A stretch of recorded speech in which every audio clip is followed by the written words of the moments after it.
நாம் நம்முடைய தியானத்திற்கென்று ஏசாயா 40வது அதிகாரம் 31வது வசனத்தை திருப்பிக் கொள்வோம். Let us turn our Bibles to Isaiah chapter 40 verse 31. கர்த்தருக்கு காத்திருக்கிறவர்களோ புதுபெலன் அடைந்து கழுகுகளைப் போல செட்டைகளை அடித்து எழும்புவார்கள். அவர்கள் ஓடினாலும் இளைப்படையார்கள், நடந்தாலும் சோர்ந்து போகார்கள். ஜெபிப்போம். எங்கள் அன்பின் பரலோக பிதாவே, இந்த அருமையான வேளையிலும் கர்த்தருக்கு காத்திருக்கிற நம்முடைய பிள்ளைகள் உம்முடைய வார்த்தையை கேட்கும்படியாக காத்திருக்கிறார்கள். கர்த்தாவே, அவர்களோடு பேசும், அவர்களுடைய இருதயத்திற்கு ஏற்ற விதத்தில் இந்த நாளிலே செயல்பட கர்த்தர் உதவி செய்திருளும். எல்லா தடைகளையும் மாற்றி போடும், அற்புத அடையாளங்களை செய்திருளும். இயேசு கிறிஸ்துவின் நாமத்தில் ஜெபிக்கிறோம் நல்ல பிதாவே, ஆமேன். கடந்த நாட்களிலே கர்த்தருக்கு நாம் காத்திருக்கும் பொழுது கர்த்தர் எப்படி நம்மோடு கூட இடைப்படுகிறார், எப்படி நம்முடைய வாழ்க்கையில் நாம் அவருக்கு காத்திருக்கும் பொழுது நாம் எப்படி அதை ஏற்றுக்கொள்ள வேண்டும் என்பதை குறித்து நம்ம தியானித்தோம். We were meditating about how we can anticipate being waiting for God. கர்த்தருக்கு காத்திருக்கும் பொழுது உட்கார்ந்து விளையாடலாம், உட்கார்ந்து ஏதாவது செய்யலாம் அப்படின்னு இருக்கக்கூடாது. கர்த்தருக்கு காத்திருக்கிறவர்கள் கர்த்தர் என்ன பண்ணோம், முதலாவது நம்மோடு கூட பேசுவதற்கு, நம்மோடு கூட இடைபடுவதற்கு நம்ம என்ன செய்யணும், இடம் கொடுக்க வேண்டும். கர்த்தர் அப்பதான் நம்மோடு அவர் இடைபட முடியும். கர்த்தருக்கு காத்திருக்கிறோம் என்று சொல்லிக்கொண்டு நாம் நம்முடைய காரியங்களை செய்து கொண்டிருக்க முடியும். என்ன செய்கிறீங்க, நான் கர்த்தருக்கு காத்திருக்கிறேன். கர்த்தருக்கு காத்திருக்கீங்கன்னா என்ன பண்ணுறீங்க இப்போ அப்படின்னு கேட்டாச்சுன்னா, கொஞ்சம் ரெஸ்ட் எடுத்து தூங்கிட்டு இருக்கிறேன் அப்படின்னு சொல்கிறத விட தேவ சமூகத்தில் போய் தோணும் போதெல்லாம் போய் ஜெபிக்க வேண்டும். எப்பொழுதெல்லாம் ஆவியானவர் உணர்த்துகிறாரோ அப்பொழுதெல்லாம் போயிட்டு ஆண்டவரிடத்தில், ஆண்டவரே பேசுங்க, நான் என்ன செய்யணும், அடுத்த ஸ்டெப்பு என்ன செய்யணும், அடுத்தது எங்கே நான் முயற்சி பண்ணணும், அடுத்தது என்ன படிக்கணும் அப்படின்னு பட்டதான ஒரு உணர்வு வேணும். அப்போ ஆண்டவர் சொல்வார், இப்போ நீ உன் டெக்னாலஜி இப்போ சரியில்லைப்பா, இந்த டெக்னாலஜியை கொஞ்சம் இம்ப்ரூவ் பண்ணு, அவுடேட்டட் ஆயிடுச்சு, இன்னும் கொஞ்சம் படிக்குது அப்படின்னு சொல்லுவார். சொல்லுவோம், நோ நோ, நான் 2ஆம் கிளாஸ் படித்ததில் அப்படி தான் இருப்பேன், நான் 3ஆம் கிளாஸ் போகவே மாட்டேன் அப்படின்னு சில பேர் பிடிவாதமாக இருப்பாங்க. அப்படின்லாம் இருக்கக்கூடாது. ஆண்டவர் பேசும்போது நம்ம என்ன செய்யணும், அவரோடு கூட இடைப்படும் பொழுது தான் கர்த்தர் நம்மோடு தொடர்ந்து பேசுவார். யார்கிட்டையாவது ஆண்டவர் பேசிட்டு அப்புறமா நீங்கள் கேட்கலன்னு அவர் என்ன சொல்லுவார், இவங்கள்ட்ட பேசி பிரயோஜனம் இல்லை அப்புறம் அப்படின்னா அவர் இன்னொரு யாராவது கேட்குறவங்க இருக்காங்களான்னு போயிடும். அதான் அவர் காது உள்ளவன் கேட்க கடவன் அப்படின்னு சொன்னார். ஸோ இன்றைக்கு we need to rely on God. we have to always கர்த்தரை சார்ந்து செயல்பட வேண்டும். நம்முடைய வாழ்க்கையில் கர்த்தர் நம்மோடு கூட இடைபடுவதற்கு நம்ம விட்டு கொடுக்க வேண்டும். கர்த்தர் நம்மை தாங்குவதற்கு கர்த்தருக்கு நம்ம என்ன செய்யணும், அவர் கையில் கொடுக்கணும் நம்மளை. ஆமேன். தாங்குவதுன்னு என்னாச்சுன்னா, God wants to sustain you, then you need to let yourself empty so that he will sustain you, he will hold you, he will uphold you. அதுதான் அது. நம்முடைய பலத்தில் சார்ந்திராமல் கர்த்தருடைய பலத்தை நம்ம சார்ந்திருப்பது, இதுதான் கர்த்தருக்கு காத்திருப்பது. நம்முடைய பலத்தை நம்ம எப்படி புதுப்பித்து கொள்ள வேண்டும், how to improve ourselves, how to spend more time in the presence of God, how to meditate the word of God in the right manner from out of the all the preconceived ideas. இப்படி தான் அப்படியே மனசில் யோசிச்சுட்டே இருப்போம். ஆனால் ஆண்டவர்கிட்ட போய் உட்கார்ந்தீங்கன்னா அவர் வித்தியாசமாக வசனத்தை சொல்லி தருவார். நான் அப்படி தான் சொல்வேன். அதுதான் கர்த்தருக்கு ஸ்தோத்திரம். அதோடு மாத்திரமல்ல, யார் யார் கர்த்தரை சார்ந்து இருக்காங்களோ அவர்களுக்கு தான் அவர் பலனை கொடுக்க முடியும். கர்த்தருக்கு காத்திருக்கிறவர்கள் அப்படின்னு சொன்னாங்கன்னா கர்த்தர் பலனை தருவார் என்று சொன்னாங்கன்னா, அவரை சார்ந்து இருக்கிறவர்களுக்கு he will give the strength to those people and he will prepare them to face the challenges. சவால்களை எதிர்கொள்வதற்கு நம்மை ஆயத்தப்படுத்துவார், தயார்படுத்துவார். அதுதான் உண்மை. இப்போ இந்த நாளிலும் அப்படின்னா இன்னைக்கு என்ன நம்ம தியானிக்க போகிறோம், what we are going to do, what we are going to meditate today, waiting on God with expectation. Hallelujah. எப்படி இருக்கணும், எதிர்பார்ப்போடு காத்திருக்க வேண்டும். எதிர்பார்ப்பு வேணும். இன்னைக்கு நீங்களாம் உட்கார்ந்துருக்கீங்க, இன்னும் இன்னைக்கு ஆண்டவர் என்கிட்ட பேச போறாரு அப்படின்னு தான் உட்கார்ந்துருக்கீங்க. எத்தனை பேர் எதிர்பார்ப்போட உட்கார்ந்துருக்கீங்க? இன்னைக்கு ஆண்டவரே என் கூட பேச போறீங்க, இன்னைக்கு என்னோட கூட ஒரு வார்த்தையை சொல்லி என்னை உற்சாகப்படுத்த போறீங்க. சகோதரி சாட்சியில் சொன்னாங்க, ஒவ்வொரு நாளும் எனக்கு ஆண்டவர் அந்த வார்த்தையின் மூலமாக என்ன பேசுகிறேன், அதுதாங்க உண்மையான ஒரு அனுபவம். அதுதான் நான் சொல்லுவேன் எப்பொழுதுமே. பல சகோதரிகள் சொன்னீங்க, நான் யாரையும் குறிப்பாக சொல்லலை, ஆண்டவர் இந்த வார்த்தையின் மூலமாக என்னை பலப்படுத்தினார், நான் பயந்து போயிருந்தேன்.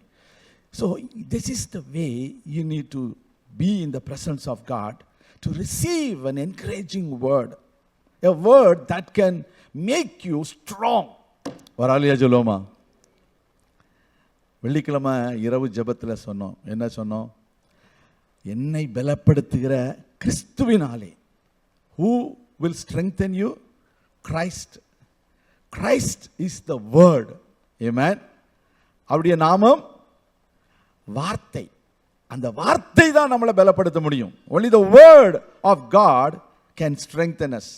The word of other people, human beings, different people, those who are in different field, that may not help you to encourage you, but the word of God will always encourage you. நம்மளை எப்பவும் உற்சாகப்படுத்துகிற ஒரு காரியம். நான் கழுகுகளை பற்றி நிறைய எடுத்துகிட்டு வந்தேன். இன்னைக்கு கழுகுக்கு இடம் இல்லை, கழுகை வெளியில் வச்சுருவோம், அது வெளியிலே உட்காரட்டும். நம்ம இன்னைக்கு எக்ஸ்பெக்டேஷனோட போகிறோம். இங்கே இருக்கிற அநேக சகோதரிகளுக்கு தெரியும் வாட் டு எக்ஸ்பெக்ட். சொல்லுங்க when you are expecting, what to expect when you are, இந்த எக்ஸ்பெக்டேஷன் தான் என்னன்னு தெரியுமில்ல. வீட்டில் என்ன நடக்குதுன்னா she is expecting அப்படின்னு சொல்லுவாங்க. என்ன எதிர்பார்க்குறாங்க அப்படின்னு யாரும் கேட்க மாட்டாங்க. ஒரு ஆளியா சொல்லுங்க.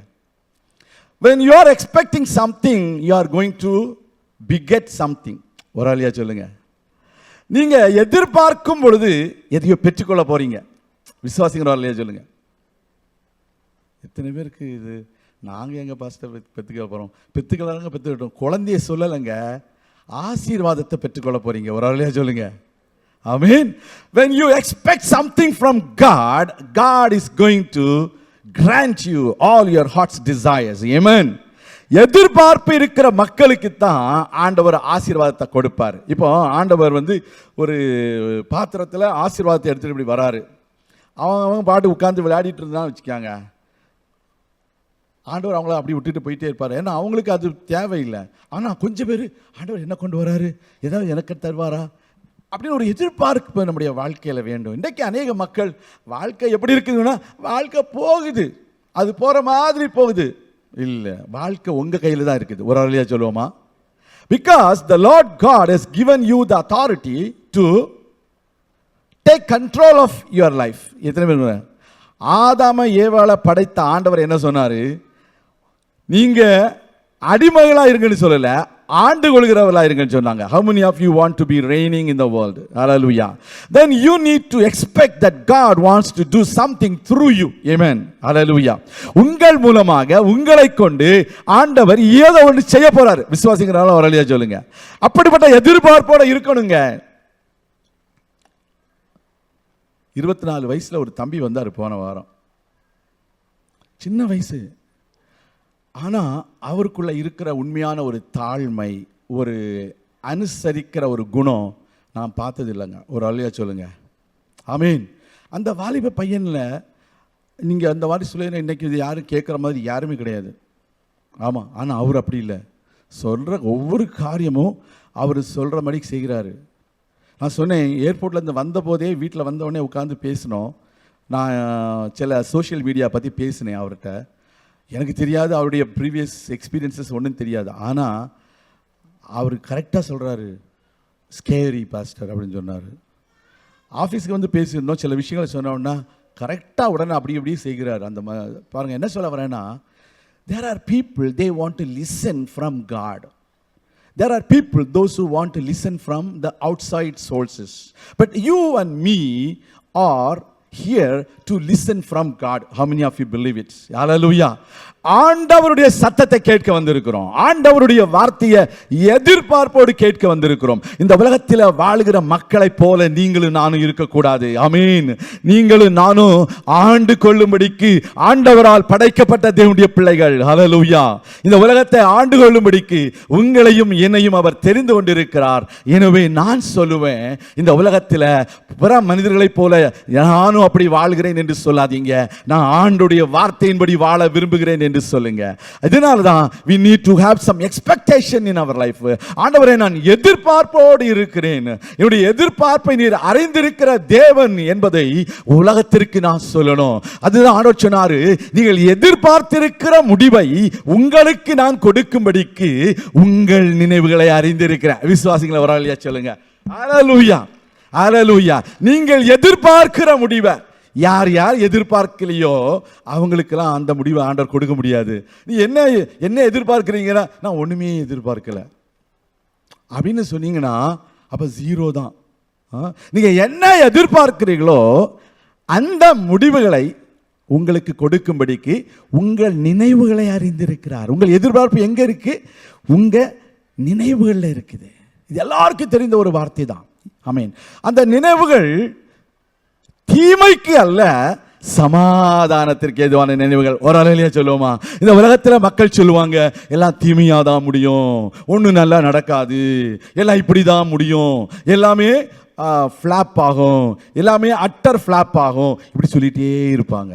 நீங்கள் அதை நம்பாதீங்க. இயேசுவின் நாமத்தில் சொல்கிறேன், கர்த்தர் சொல்கிறார், நீங்கள் எதிர்பார்க்கிற உங்கள் நினைவுகளை அவர் அறிந்திருக்கிறார். உங்களுக்கு நன்மையான முடிவை அவர் கொடுக்க அறிந்திருக்கிறார். அவர் தீமை செய்கிற தேவன் அல்ல, தீமையை அவர் நன்மையாய் மாற்றுகிற தேவன். ஷபரபா தீபாலரபா சந்துரிபி கபலரபா. யோசேப்புடைய வாழ்க்கையில சகோதரர்கள் தீமை செய்ய நினைத்தார்கள், ஆனால் தீமையை நன்மையாக தேவன் முடித்தார். ஹல்லேலூயா. இந்த உலகத்தில் வாழுகிற நாட்களில் தேவனுடைய பிள்ளைகளே, உங்களுடைய வாழ்க்கையில அவர் தீமையை நன்மையாய் செய்து முடிக்க வேண்டும் என்றால் நீங்கள் நன்மையை எதிர்பார்க்க வேண்டும். ஹல்லேலூயா. ஒரு ஹல்லேலூயா சொல்லுவோமா? எப்படி? நீங்க நன்மையை எதிர்பார்க்க வேண்டும். அதுதான் அந்த நிறைய ஸ்தோத்திரம் வசனங்கள் இருக்குது. ஆனால் வாசிப்போம். சங்கீதம் 40ஆம் சங்கீதம் 1வது வசனத்தை வாசிக்கும் பொழுது, கர்த்தருக்காக பொறுமையுடன் காத்திருந்தேன், அவர் என்னிடமாய் சாய்ந்து என் கூப்பிடுதலை கேட்டார். ஹல்லேலூயா. கர்த்தருக்காக பொறுமையாய் காத்திருந்தேன். அந்த பொறுமை மிகவும் அவசியம். அப்போ காத்திருக்கும் பொழுது பொறுமை இழந்தவர்களாக இல்லாதபடிக்கு பொறுமையுடன் காத்திருக்க வேண்டும். அப்பொழுது கர்த்தர் உங்களோடு கூட பேசுவார். இப்போ ஒரு இடத்துக்கு நம்ம போகிறோம்னா என்ன செய்கிறோம்? அதற்காக ஒரு ஆயத்தமாகிறோம், பிரயாணம் பண்ணுகிறோம், அதற்குரியதான ஆயத்தங்களை செய்து கொண்டு போகிறோம், அந்த இடம் போய் சேர்கிறோம். அதே போல பரம கானானுக்கு நம்ம போய் கொண்டு இருக்கிறோம். நமக்கு ஒரு ஆயத்தம் இருக்கிறது, நம்ம பொறுமையோடு காத்து கொண்டிருக்க வேண்டும். when you continue seeking God, believing him, then you will reach your goal. Hallelujah. உங்க வாழ்க்கையில continue seeking God, believing in him, கர்த்தரை நம்பி பொறுமையோடு அவரை தேடும் பொழுது நீங்கள் பெற்றுக்கொள்ள வேண்டிய ஆசீர்வாதத்தை பெற்றுக்கொள்வீர்கள். அதான் பொறுமையுடன் காத்திருந்தேன் என்று சங்கீதக்காரன் சொல்கிறான். சங்கீதம் 27 நம்ம வாசித்திருக்கிறோம், அதிகமாக வாசித்திருக்கலாம். அதில் பார்த்தீங்கன்னா அநேக வேளையில பாருங்க, கடைசி 14வது வசனத்தில் சொல்லி முடிக்கிறாரு, கர்த்தருக்கு காத்திரு, அவர் உன் இருதயத்தை ஸ்திரப்படுத்துவார், திடமனதாயிருந்து கர்த்தருக்கே காத்திரு. ஹல்லேலூயா. முதலாவது கர்த்தருக்கு காத்திருன்னு சொல்றாரு, அடுத்தது திடமனதாயிரு அப்படின்னு சொல்றாரு. அப்போ அவர் உன் இருதயத்தை ஸ்திரப்படுத்துவார், கர்த்தருக்கே காத்திரு. வேற யாருக்கும் காத்திருக்க வேண்டிய அவசியம் இல்லை. இந்த உலகத்தில் வாழுகிற நாட்களில் தேவனுடைய பிள்ளைகளாகிய நீங்களும் நானும் கர்த்தருக்கே காத்திருக்கிற அந்த அனுபவத்திற்குள்ளே வர வேண்டும். திடமனதாக இருக்க வேண்டும். நம்முடைய இருதயம் ஸ்திரப்படுத்தப்பட்டிருக்க வேண்டும். கடந்த நாட்கள் ஒரு வசனத்தை நான் வீடியோ எடுத்தோம். அந்த வசனத்தை கூட உங்களை ஸ்திரப்படுத்துவார், உங்களை ஸ்திரப்படுத்துவார். We need a steady mind. We did not call to be, God did not call us to be, wandering here and there, even though you live in wandering way.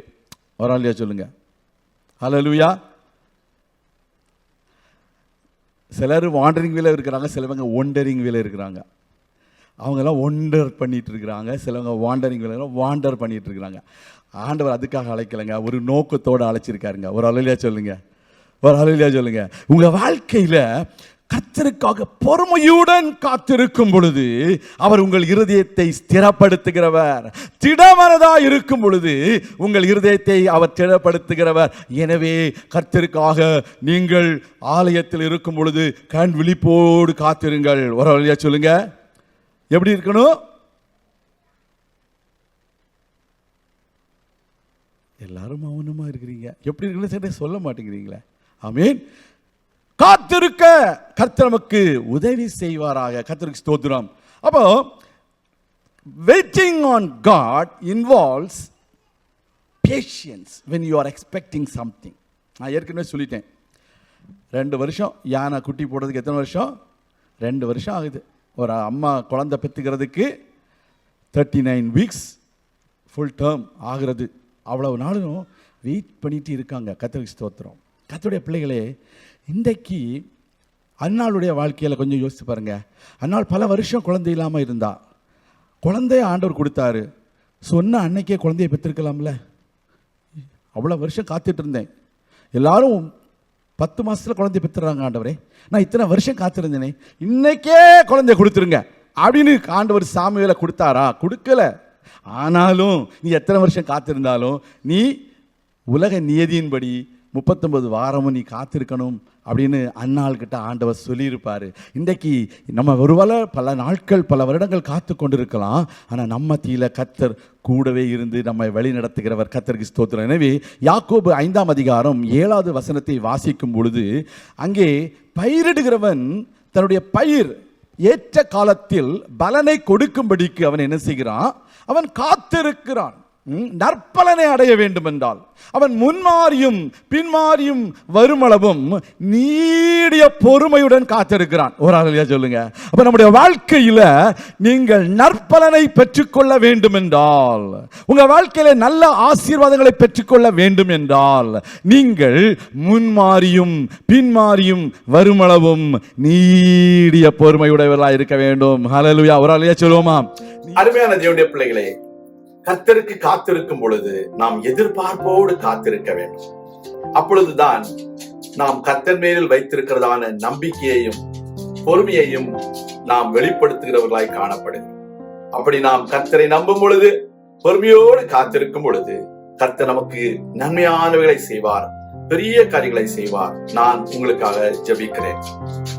எங்கள் அன்பின் பரலோக பிதாவே, நாங்கள் உமக்காக பொறுமையோடு காத்திருக்கிறோம், நம்பிக்கையோடு காத்திருக்கிறோம். எங்கள் வாழ்க்கையில நிச்சயமாக நாங்கள் புதுபலன் அடைவோம் என்று நாங்கள் விசுவாசிக்கிறோம். உமக்கு நன்றி செலுத்துகிறோம். இன்னும் மேலான நன்மைகளை செய்தருளும். உம்முடைய பிள்ளைகளை ஆசீர்வதித்து உம்முடைய பிள்ளைகளை நீர் இன்னும் அநேகருக்கு ஆசீர்வாதமாக வைக்க வேண்டும் என்று ஜெபிக்கிறோம். எல்லா தடைகளையும் மாற்றி போடும். அற்புத அடையாளங்களை செய்தருளும். உம்முடைய வருகைக்கு என்று ஆயத்தப்படுத்தும். இயேசு கிறிஸ்துவின் நாமத்தில் ஜெபிக்கிறோம் எங்கள் நல்ல பிதாவே. ஆமென். கர்த்தர் தாமே உங்களை ஆசீர்வதிப்பாராக. ஆமென்.